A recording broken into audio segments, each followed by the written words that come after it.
अस्सलामुअलैकुम सामीन। 10 जुमादल उला है, 5 दिसंबर है। ख़बर का उन्वान है गुजरात और यूपी वगैरह में वोटिंग शुरू है। आज 5 दिसंबर है और गुजरात के दूसरे दौर में 14 ज़िलों की 93 सीटों पर आज पीर के दिन वोटिंग हो रही है। जिन अजला में पोलिंग हो रही है उनमें बनासकांठा, पाटन, महसाना, साबरकांठा, अरावली, गांधीनगर, अहमदाबाद, आनंदखेड़ा, महिसागर, पंचमहल, दाहोद, वडोदरा और छोटा उदयपुर शामिल हैं। इन जिलों में तकरीबन 2.5 करोड़ वोटर्स हैं। दूसरी तरफ आज ही उत्तर प्रदेश के मैनपुरी, खतौली और रामपुर में भी ज़िमनी इलेक्शन हो रहे हैं।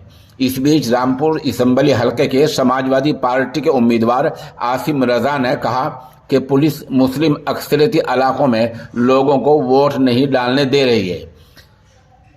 इसी पार्टी के कद्दावर लीडर आजम खान ने भी इसी तरह की बात कही है और कहा कि पुलिस लोगों को डरा रही है, धमका रही है। बहुत से लोगों ने अपने घरों के दरवाजे बंद कर लिए हैं और बहुत से लोग घरों से चले गए हैं। ऐसी बात आजम खान आज ही कही है और खबर रसा एजेंसी ने ऐसे ही बताया है।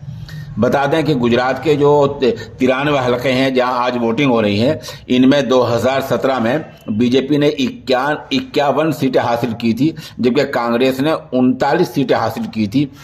इस बीच वजीर आजम नरेंद्र मोदी ने अहमदाबाद के निशान पब्लिक स्कूल में वोट डाला है। ध्यान रहे कि अहमदाबाद इलाके में 16 असम्बली सीटें हैं, जिन पर 1990 के बाद से ही बीजेपी का दबदबा कायम है।